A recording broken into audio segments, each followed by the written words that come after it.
Bonjour à tous et bienvenue sur ma chaîne YouTube dans laquelle je parle d'autisme et de TDAH. En ce moment, je fais beaucoup de vidéos sur le TDAH puisque j'ai été diagnostiquée il y a 2 ans, alors que l'autisme ça va faire 5 ans, et que je suis toujours en train d'essayer de comprendre un peu mon TDAH pour trouver une façon de mieux vivre avec, voilà. Donc je vous publie à la fois des vidéos plus explicatives sur le TDAH et en même temps des vidéos témoignages, voilà. Donc là c'est ma deuxième vidéo témoignage sur le TDAH dit invisible, discret, puisque moi je suis quelqu'un de très calme, introverti, et j'ai pourtant un TDAH. Alors qu'on pourrait penser que les personnes avec TDAH sont toutes des personnes explosives, extraverties, qui bougent partout. Non, donc moi c'est beaucoup intériorisé, c'est lié à mon éducation, tout ça, à ma personnalité aussi. Et donc je vous ai expliqué tout ça dans ma précédente vidéo. Et maintenant je vais plus se cibler sur le rejet, puisqu'en fait le fait d'avoir un TDAH mais qui n'était pas très clair pour les autres, pas visible, ça a conduit aussi à des malentendus, à plus de rejet, puisqu'il y avait il y avait moins d'indulgence pour moi vis-à-vis de mes amis, de ma famille et de mes profs et tout, parce que je compensais tellement que on pouvait penser que j'étais comme tout le monde en fait, alors que pas du tout. Il y a aussi d'ailleurs des personnes TDAH et autistes qui m'ont rejetée parce qu'ils ne comprenaient pas justement mes besoins et mes difficultés. Donc ça aussi, ce serait intéressant d'en parler, comment entre nous aussi parfois on peut manquer d'ouverture et de tolérance. Alors le rejet, j'avais déjà fait une vidéo dessus concernant l'autisme, mais à cette époque-là, je ne savais pas que j'avais un TDAH. Donc peut-être que je n'avais pas identifié tous les aspects de rejet liés à aussi mon hyperactivité, à mon côté désorganisé, tête en l'air, etc. En tout cas, le rejet, c'est quelque chose que je pense vous avez tous expérimenté, enfin que tout le monde expérimente dans sa vie, mais c'est vrai que nous, les personnes neuroatypiques, on va avoir tendance quand même à être rejetées de manière... En fait, ce qui est dur, c'est que c'est vraiment personnel, c'est vraiment notre personne qui est rejetée.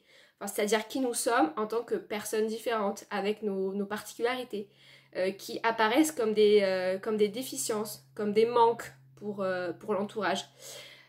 Et donc c'est ça qui est dur, parce que le rejet, en fait, c'est toujours perçu comme injuste, c'est toujours perçu comme cruel, et puis pas absurde, c'est-à-dire que parfois on ne sait pas pourquoi on est rejeté, mais on est rejeté et ça nous met dans une situation en plus d'impuissance. Parce que c'est impossible d'éviter le rejet.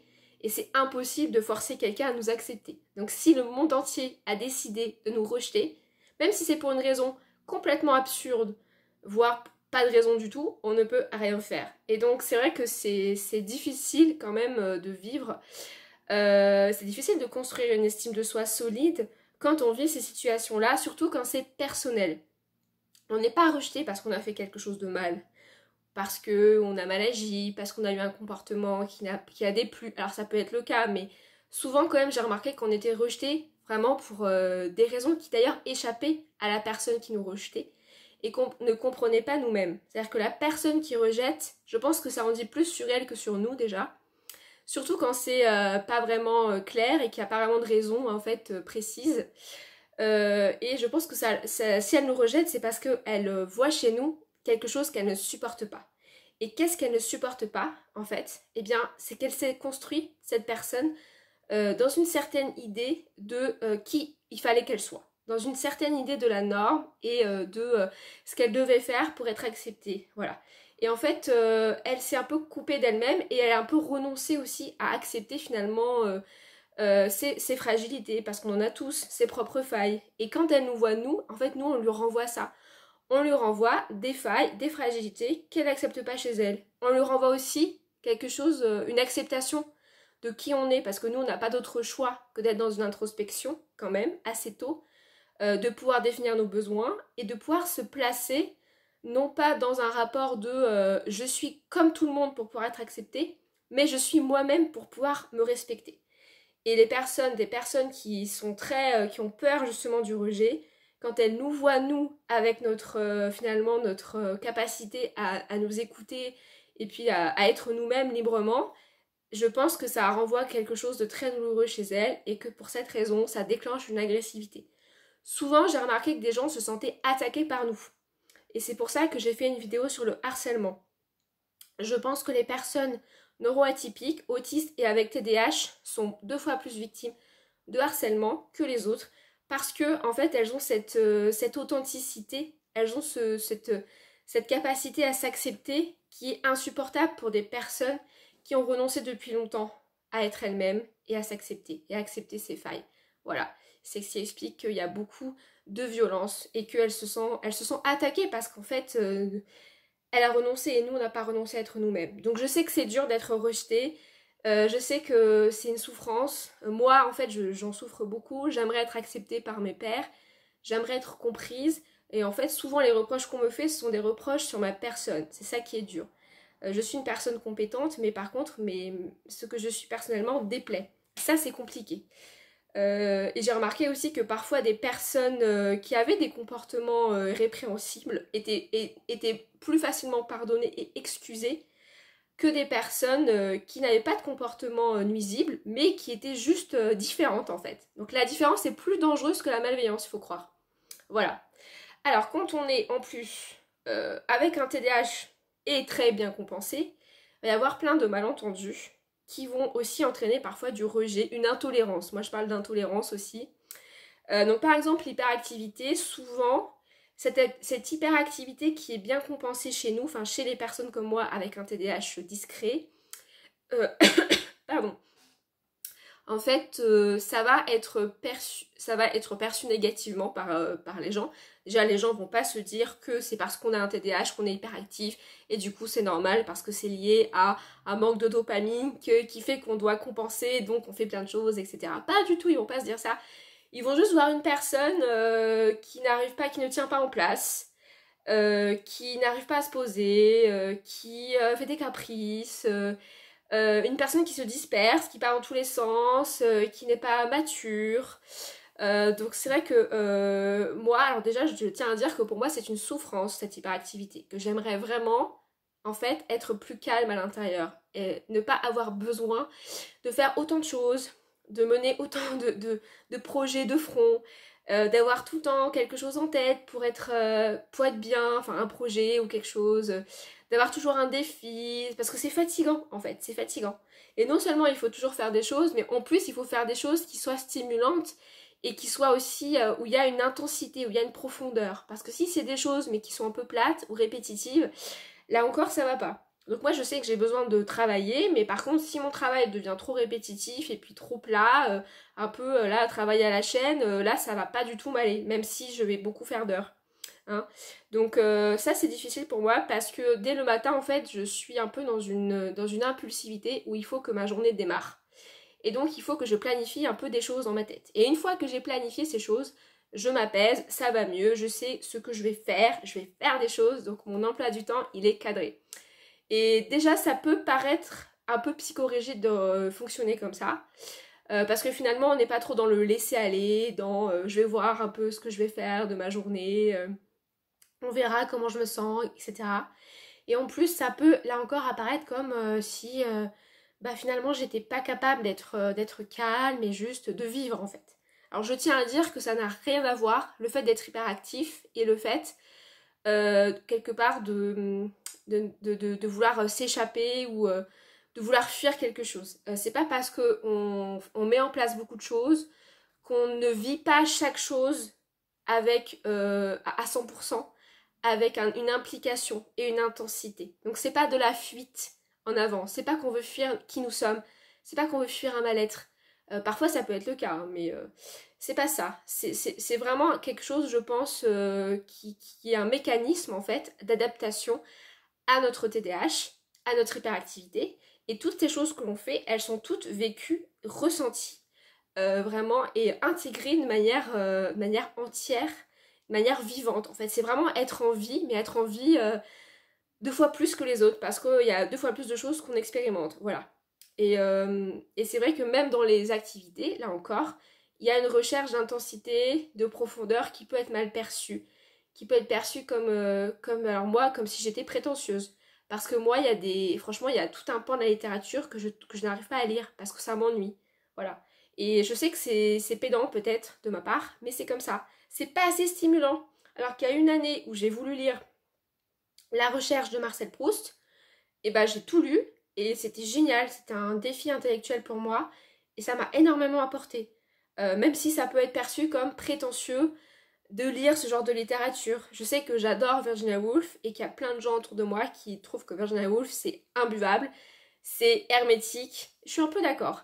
Mais moi, plus c'est hermétique et plus j'aime ça en fait. Parce que ça va me demander justement d'aller creuser. C'est intéressant. C'est un univers vraiment à part. J'aime les univers à part. Pour mes cours, parce que je suis enseignante, c'est pareil.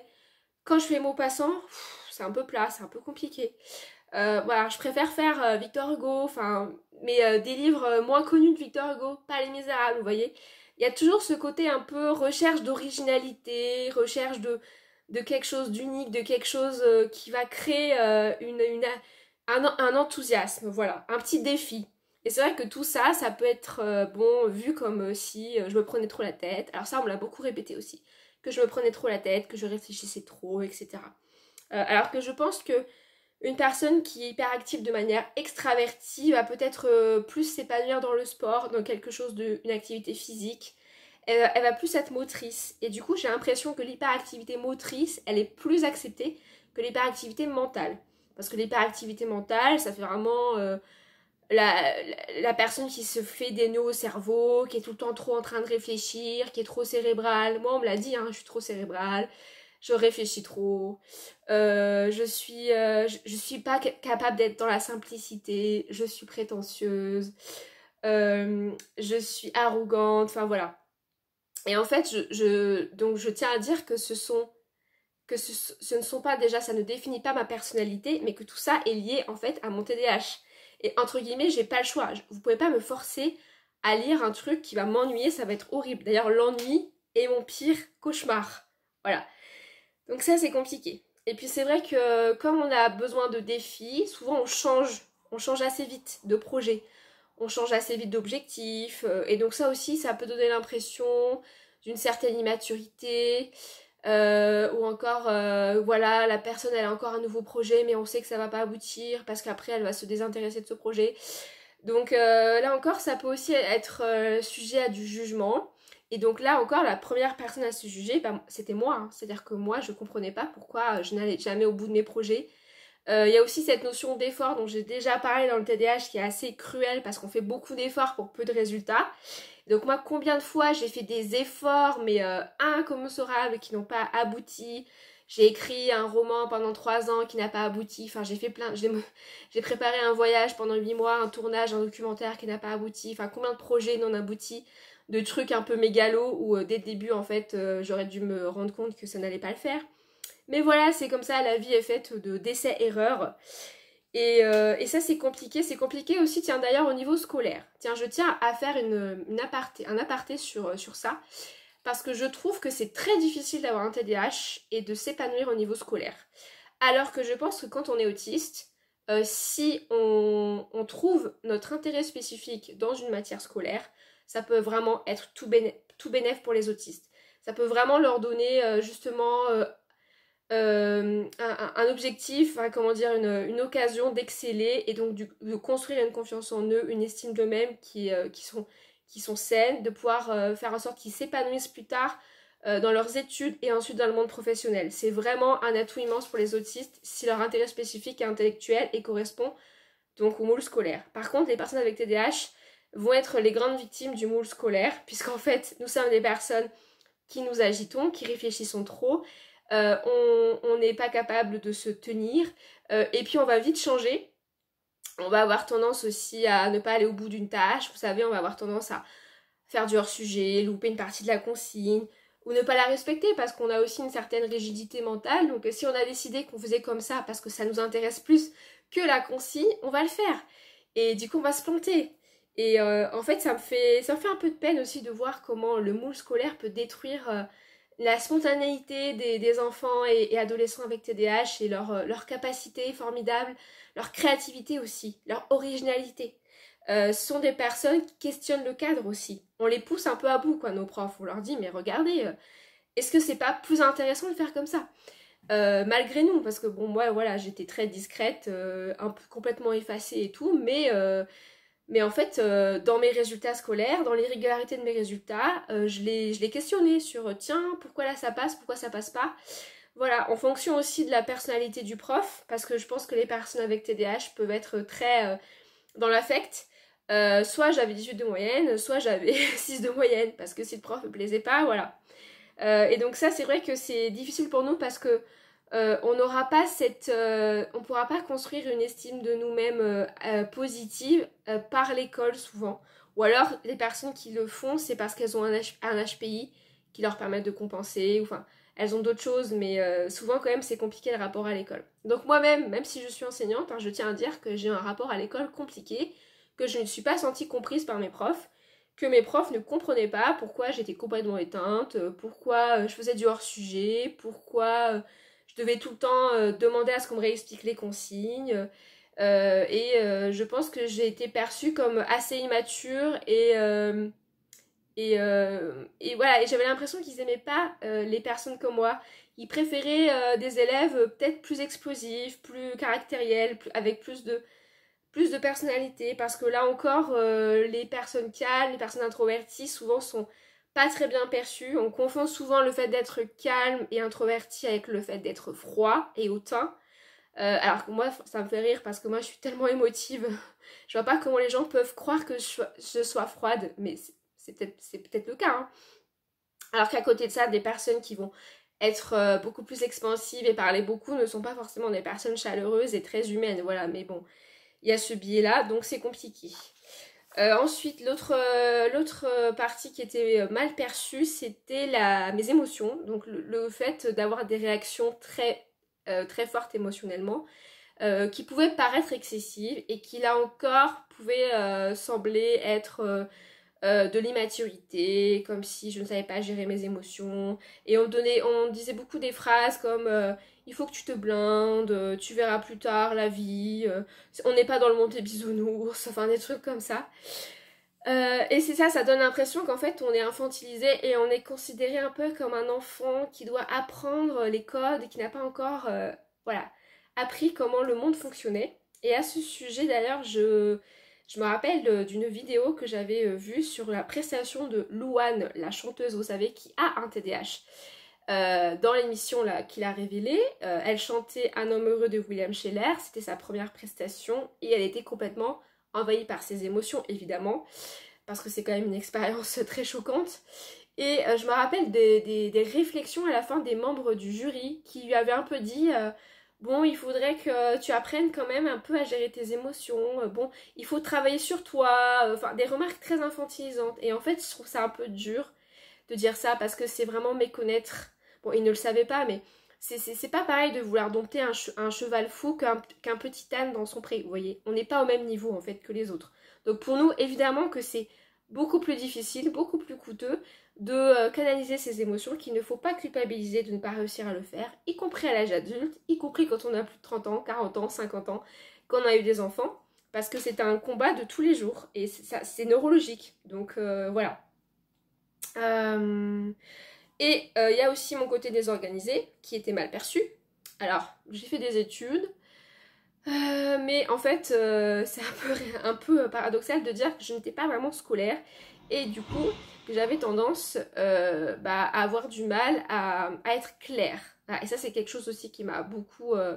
qui a été difficile pour moi, c'est que j'ai toujours eu l'impression d'être confuse, de partir dans tous les sens, parce qu'en fait, j'avais cette tachypsychie, donc cette hyperactivité mentale dont j'ai parlé dans une vidéo. Et en fait, comme c'était quelque chose de très intériorisé, les gens ne le remarquaient pas. Ne remarquaient pas qu'en fait, j'étais vraiment dans une lutte contre moi-même à vouloir ranger, classer mes pensées. Et qu'en fait, ça me demandait 2 fois plus d'efforts que les autres, parce que déjà, il fallait que je démêle la pelote avant de pouvoir en construire une qui soit ce qu'on attendait de moi, vous voyez. Donc c'est vrai que ce côté désorganisé, ça m'a un peu... moi, je me suis un peu jugée durement par rapport à ça. On m'a un peu dit que j'étais paresseuse, que je remettais toujours les choses au lendemain, que je n'allais pas au bout de mes tâches, que voilà, je manquais de rigueur. Donc ça, je me rappelle quand même ma prof de maths n'arrêtait pas de marquer que je manquais de rigueur.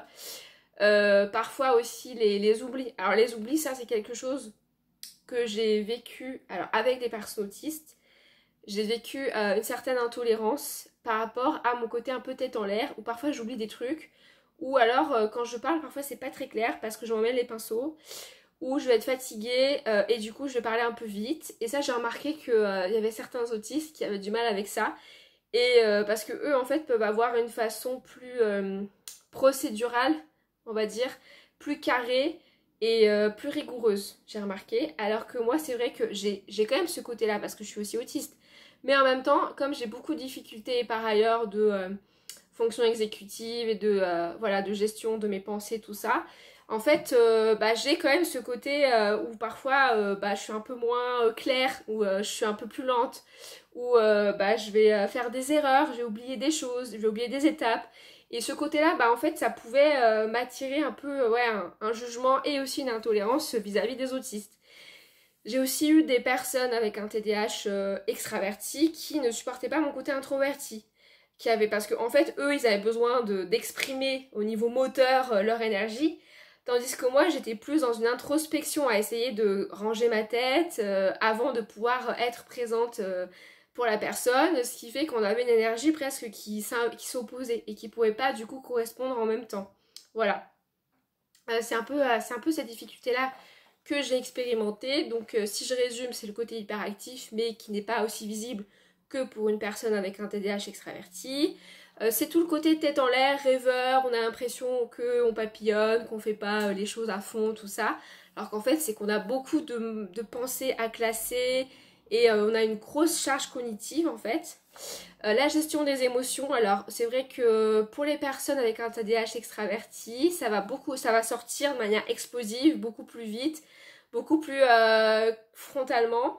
Et les personnes comme moi, plus calmes, on va avoir tendance à beaucoup prendre sur soi. Mais du coup, le jour où ça explose, en fait, l'entourage est désarçonné, ne comprend pas. Et donc finalement, ça va créer encore plus de rejet, d'intolérance parce que ça arrive de manière plus exceptionnelle. Et puis bah, le fait d'être jugé aussi parce qu'on est introverti, parce qu'on est calme, alors qu'on est dans une société où au contraire il faut vachement, le monde des apparences, faut montrer tout le temps, voilà, faut en faire trop, voilà, vaut mieux en faire trop que pas assez. Voilà, c'est un peu tout ce que je voulais dire sur le rejet. J'espère que cette vidéo vous aura plu et je vous donne rendez-vous pour la suivante très bientôt. Prenez soin de vous, ciao, bye bye.